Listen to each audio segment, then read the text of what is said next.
안녕하세요. 병원 동행 매니저 과정을 함께 하게 된 조승혜입니다. 반갑습니다. 이 병원 동행 매니저라는 직업은 우리가 현재 초고령화 사회로 진입하고 있는 고령화 사회이잖아요. 이 초고령화 사회를 접함에 있어서 실버 산업에 매우 중요하다라고 중요성을 많이 대두하고 있고, 그에 따른 산업들이 많이 발전하고 있는 상황입니다. 그 과정에서 우리 병원 동행 매니저들의 역할은 매우 중요하다고 보실 수가 있는데요. 단순히 병원에 입원을 해서 치료를 받는 것이 아닌 집에서 병원까지 방문을 하고 진료를 받는 그 과정에 동행은 물론이고 정서적인 안정감을 주실 수 있는 역할을 함께 하신다라고 보면 됩니다. 의료인으로서의 그 중요한 역할이 아닌 그 외의 모든 것들을 함께 하는 역할이라고 보시면 되기 때문에 이 병원 동행 서비스, 병원 동행 매니저의 역할은 매우 중요하고 장기간 발전해 나갈 것이라고 생각을 합니다. 꾸준히 성장하고 노력하는 모습으로 병원 동행 매니저 열심히 해보셨으면 좋겠습니다. 병원 동행 매니저 1강에서는 병원 동행 매니저의 이해에 대해서 알아보도록 하겠습니다. 자, 학습 목표로는 병원 동행 매니저의 직무에 대해서 이해하고 필요 조건을 알아보는 것이고요. 학습 내용으로는 병원 동행 매니저의 역할과 업무, 그리고 비전과 가치에 대해서 알아보도록 하겠습니다. 우선은 병원 동행 매니저가 무엇인가에 대해서 알기 전에 병원 동행 서비스란 무엇인가부터 확인을 해 보실 텐데요. 고객의 안전을 관리하고 감염을 관리하고 의사소통, 그리고 개인정보 보호 등 병원 동행 전문 교육을 이수한 자가 고객을 병원 동행을 안전하게 제공하는 서비스를 얘기를 합니다. 병원 동행 서비스의 대상자들은 어떻게 되는지는 이후에 꾸준히 같이 공부를 하게 될 거고요. 그러면 병원 동행 매니저는 무엇을 하는가, 누구를 어떻게 하는가라고 보시면은 병원 방문에 어려움을 겪는 부모님, 그리고 노약자, 환자, 가족이 함께 항상 같이 해줄 수 있으면 좋겠지만 가족을 대신해서 믿을 수 있고 안전하고 그리고 편안하게 병원 동행 서비스를 제공할 수 있는 사람이 결국 병원 동행 매니저가 되겠습니다. 우리 병원 동행 매니저님들의 직무 수행 내용을 한번 확인을 해 볼 텐데요. 어떤 일을 하는가? 우선은 방문을 해서 병원에 방문해야 하는 환자를 모시고 이동을 하시는 것, 픽업을 하시는 게 1차적으로 진행이 되고요. 그 이후에 병원 일정에 대해서 함께 이동을 하시는 겁니다. 그렇기 때문에 이전에 방문해서 픽업을 하시기 이전에 우리 매니저님들께서 해주셔야 되는 건 무엇이냐? 어떻게 이동을 하는 게 가장 편안하고 안전한가에 대해서 동선을 먼저 파악을 해주시고요. 그리고 방문해서 병원에 방문을 했을 때 어떻게 움직이는 게 환자가 편안한가에 대해서 안전 관리를 해주셔야 되고요. 병원에 방문하면 그냥 단순하게 진찰실로 들어갔다 나오는 게 아니라 검사도 하고 그에 따른 진료도 하게 되잖아요. 그래서 검사하고 진료하고 이 과정에 함께 해주시는 것. 그리고 기다리는 시간, 병원 가면 기다리는 시간이 항상 발생을 하고 그 기다리는 시간이 가장 힘들고 불편하잖아요. 그래서 이렇게 말법 서비스, 간단하게 담소를 나누면서 긴장감도 해소시켜 주시고 치료에 적극적으로 임할 수 있도록 도와주시는 것으로서 병원 동행 매니저의 역할이 매우 크다라고 보실 수가 있을 것 같아요. 그 이후에는 병원 행정 업무를 처리를 해주시는데 이걸 행정 처리를 매니저님들이 하시는 게 아니라 원무과에 가시면 접수하고 수납하고 진료과에 또 가서 접수하고 이 과정들이 있잖아요. 네, 이건 환자분들이 같이 대동을 하기도 하시지만 가급적이면 매니저님들께서 직접 하나하나 처리를 하고 그 과정에 대해서 환자 그리고 혹은 보호자에게 안내를 해주시면 될 것 같습니다. 진료가 끝나고 나면 약제를 받으셔야 되는 경우가 있잖아요. 그래서 약제를 받고 수령한 다음에 귀가까지 동행을 해주셔야 되는데요. 그렇게 되면은 보호자 혹은 가족 혹은 본인에게 오늘 진료 내용은 어떻게 진행이 됐고, 그래서 어떻게 해야 되고, 다음 진료는 어떻게 해야 되는데, 그리고 약물은 언제까지 어떻게 드셔야 됩니다 라고 하는 걸 꼼꼼하게 챙겨서 보호자, 본인에게 전달해 주시는 것까지가 우리 병원 동행 매니저님들의 직무라고 보시면 될 것 같습니다. 그러면 한번 순서를 보실게요.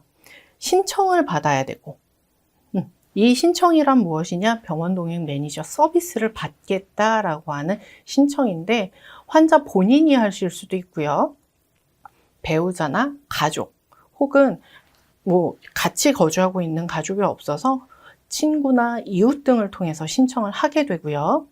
만약에 신청을 하게 된다라고 하면 고객의 특성에 대해서 파악을 하고서 진행을 하셔야겠죠. 고령자인지 장애인인지 단순히 거동이 불편한 신분인지 이걸 확인을 해주셔야 되고, 그 다음에 해주셔야 되는 게 정기적으로 하실 건지 규칙적으로 하실 건지, 혹은 단발성으로 한 번만 같이 해주세요 라고 하는 경우도 있을 수 있겠죠. 그래서 정기적으로 규칙적으로 장기적으로 가야 되는 고객인지, 아니면 한 번 뵙고 마무리를 짓는 고객인지 확인하는 과정이 필요하실 텐데요. 지금 보시면 신청하고 플랫폼에 접수하고 매니저님하고 우리 환자하고 매칭을 하는 서비스가 들어갈 거고요. 그 이후에는 만나서 앞전에서 얘기했던 픽업에서부터 귀가까지 하는 서비스를 제공하게 됩니다. 종료가 된 이후에는 오늘 어디에서부터 어떻게 완료가 되었습니다 라고 하는 서비스에 대한 보고가 매칭 플랫폼 회사는 물론이고 보호자 혹은 본인에게 전달이 되는 것까지가 완료라고 보시면 될 것 같아요. 자, 그러면 우리 병원 동행 매니저에게 필요한 소양과 자격은 무엇인가 라는 걸 한번 고민을 할 수밖에 없을 텐데요.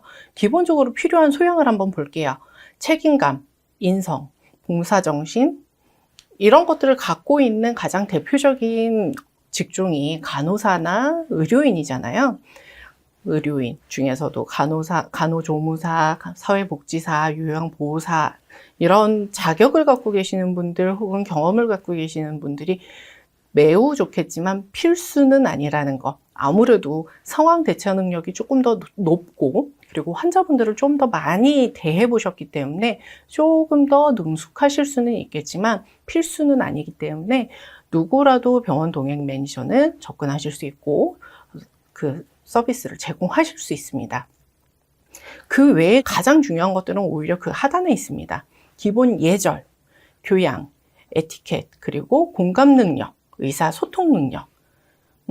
이것들이 필요한 이유는 저희도 결국은 서비스를 제공을 해야 되잖아요. 그 서비스를 제공함에 있어서 상대의 기분과 그리고 의사를 정확하게 파악하고 제공할 수 있도록 하시기 위해서는 예절과 공감 능력, 소통 능력이 중요하다고 보실 수 있습니다. 거기에 아울러서 우리가 보셔야 되는 게 여기 노인 심리라고 되어 있는데요. 우리 노인층이 많아지면서 아무래도 서비스를 받으셔야 되는 분들은 혼자 이동하기가 힘들다라고 하거나 아니면 그 이동을 하더라도 진료를 받음에 있어서 충분하게 소통이 되기 어렵다라는 걸 전제를 갖고 있잖아요. 그러면 아무래도 젊은 층보다는 노인분들이 조금 더 그 대상자가 되겠죠. 그러면 노인이 어떠한 것에 대해서 불편해하는가 힘들어하는가에 대한 노인 심리를 이해하고 있고, 그리고 노년층이 많이 갖고 있는 질병에 대해서 어느 정도 이해를 하고 있으셔야 되기 때문에 노인의 심리, 질병의 이해에 대한 부분이 필요하다라고 보실 수 있습니다. 그 이후에는 개인정보, 왜냐하면 병원에서 진료를 받게 되면은 개인정보가 상당히 많은 것들이 있습니다.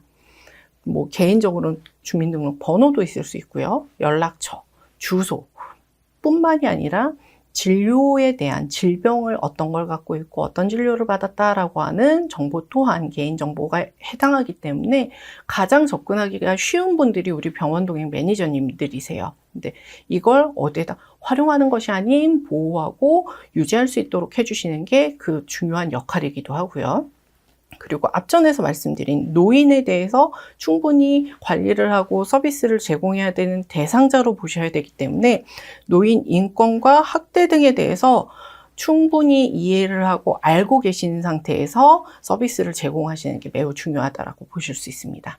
거기에 인문학적 소양, 이게 고객들하고 그리고 우리 대상자들하고 대화를 함에 있어서 어느 정도의 기본 지식들을 갖고 계시는 게 도움이 되시겠죠. 자격을 한번 볼 텐데요. 성별 크게 중요하지 않습니다. 그리고 전공 또한 크게 중요하지 않습니다. 오히려 본인이 활동이 가능한 날, 희망하는 날 활용해서 내가 가능한 지역을 선택해서 서비스를 제공할 수 있다. 대상자가 그 지역, 나하고 시간과 위치가 맞는다라고 하면 그 서비스를 제공할 수 있다라고 보시면 될 것 같고요. 마찬가지로 내가 늘 항상 이 일을 해야 된다가 아닌 일주일 중에 하루 혹은 2, 3일 정도 내가 편안하게 움직이면서 의미 있는 일을 할 수 있다 라고 생각을 하신다라고 하면은 우리 병원 동행 매니저가 아주 적합하다라고 보시면 될 것 같고요. 이 일을 하게 되면 결과적으로는 거동이 힘들거나 아니면 일상생활에 있어서 뭔가 제한이 있는 분들을 많이 만나게 되실 수도 있고, 그리고 청소년, 소아, 미성년자들을 만나게 될 텐데, 이들을 케어하면서도 충분히 기쁨과 나눔의 가치를 느끼시고 실현을 하게 되시거든요. 그래서 이런 나눔의 가치에 대해서 이해를 하고 계시는 분들이 함께 하신다면 훨씬 더 효과적일 거라고 생각을 합니다.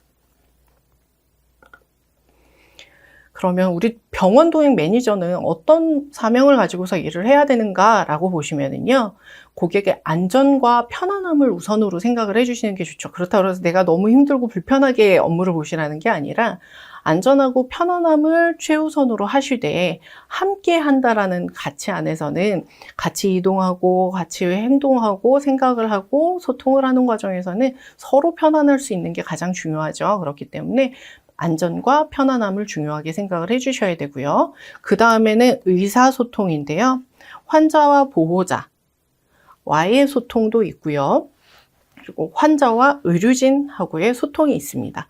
보통 몸이 아프고 불편하신 분들은 보호자의 얘기도 덧무시하는 경우가 많고요. 의료진이 하는 얘기에 대해서도 내 몸은 내가 더 잘 알아라고 하시는 분들도 계세요. 그렇다라고 하면 충분하게 어떻게 치료를 하고 관리를 해야 되는지에 대해서 정보가 없으실 수 있거든요. 그래서 이런 내용들을 환자 본인을 대신해서 대신 듣고 정보를 정리하고 취합해서 전달을 해 주셔야 되겠죠. 그래서 환자와 보호자에게 충분하게 신뢰를 쌓고 안정감을 제공하는 것, 그리고 신체적, 정서적, 사회적 욕구를 충족시킬 수 있도록 한다. 신체적으로는 이동을 함에 있어서 조금 편안함을 느낄 수 있게끔 해주시는 거, 즉 병원에 방문해서 치료를 받음에 있어서 긴장감을 줄이고 치료에 조금 더 적극적으로 임할 수 있도록 정서적인 안정감을 주는 것, 그리고 대인관계에 있어서 어느 정도는 불편함과 불합리함을 느끼지 않고 오히려 사람들하고 대하고 마주하는 과정이 힘들지 않도록 해주시는 것이 우리 서비스의 목표라고 생각을 하시면 될 것 같습니다. 자, 우리 병원 동행 매니저님들의 가치에 대해서 한번 볼 텐데요. 자, 하나씩 한번 볼게요. 의료 및 병원 절차에 대해서 전문성, 그리고 기본적인 지식을 갖고 지속적인 업무 역량을 강화하여 전문성에 대한 자부심을 가지셔야 된다라고 되어 있는데, 환자와 같이 이동을 하고 환자를 케어함에 있어서는 전문 지식이 필요합니다. 질병에 대한 이해, 혹은 뭔가 그 현재 상황에 대한 이해, 그리고 응급 상황에 대한 이해, 각각에 대해서 이해를 하고 어느 정도의 정보를 갖고 계셔야 되기 때문에 전문성이 없으시면 아무래도 힘드시겠죠. 그러면 내가 전문성을 갖고 있다, 그에 따른 자부심 충분히 느끼셔도 될 것 같습니다. 고객과 의료진, 보호자와 충분하게 소통하는 대신에 부정적인 언어와 부정적인 표현을 하는 것이 아닌 긍정적으로 좀 더 나아질 수 있고 삶이 윤택하게 할 수 있다라는 나 스스로의 의사소통이 필요하고요. 상호작용을 통해서 환자하고 보호자의 삶에 긍정적인 영향력을 미칠 수 있다라고 생각을 해주시면 되겠죠. 고객과 보호자의 건강, 육체적인 건강, 정신적인 건강 다 들어갈 거고요. 그들의 복지 향상에 큰 영향을 미칠 수 있다는 것. 그리고 장기 요양 보험 제도라고 되어 있는데 중증 질환자들을 대상으로 하다 보니 이 영역이 제한적이고 한계가 있습니다. 그 제도를 경험할 수 없고 서비스를 받으실 수 없는 분들에게 사각지대에 있는 부분을 해소해주는 역할을 한다라고 보시면 됩니다. 노인의 삶의 질을 향상시킨다. 병원을 방문을 하고자 하는데 본인이 혼자서 스스로 찾아가기에도 힘들고 그들이 어떤 얘기를 하는지 충분히 이해하기가 힘들다라고 하시는 분들한테는 매우 중요한 일이겠죠. 그렇기 때문에 그들의 삶의 질에 영향을 미친다라고 보시면 될 것 같아요. 그리고 고객의 욕구와 요구에 맞는 맞춤형 서비스를 제공할 수 있다. 왜? 밀착형이잖아요. 함께 이동을 하고 그들이 어떤 치료와 진료를 받으셔야 되는지, 어떤 약을 먹어야 되는지 각각에 대해서 가장 많은 이해를 하고 있기 때문에 욕구와 요구를 충분히 이해하고서 서비스를 제공해 주셔야 되니까 맞춤형 서비스가 될 수밖에 없겠죠. 그렇기 때문에 전문적인 지식을 습득해서 전문인으로서 성장하는 것으로 스스로가 가치가 된다라고 보시면 될 것 같습니다.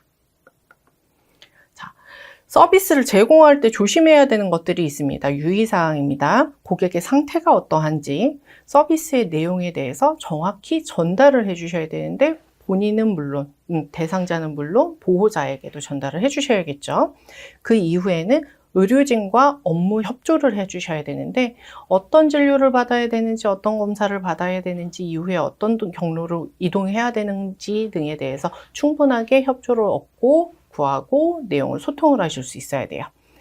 마찬가지로 방문한 병원의 정책에 대해서도 충분하게 파악을 하셔야 되는데 간혹 가다가 개인정보를 확인하는 과정에 있어서 환자가 꼭 동행을 해야 되는 경우가 있고 옆에 동석을 해야 되는 경우가 있고 대리인을 통해서 하는 경우도 있을 수 있습니다. 근데 이게 어디에서는 되던데 여기에서는 왜 안 돼요가 아니라 내가 지금 현재 그 대상자를 모시고 방문한 병원에서 갖고 있는 정책에 맞춰서 움직여 주셔야 되고 마찬가지로 규정과 절차를 준수해 주셔야 됩니다.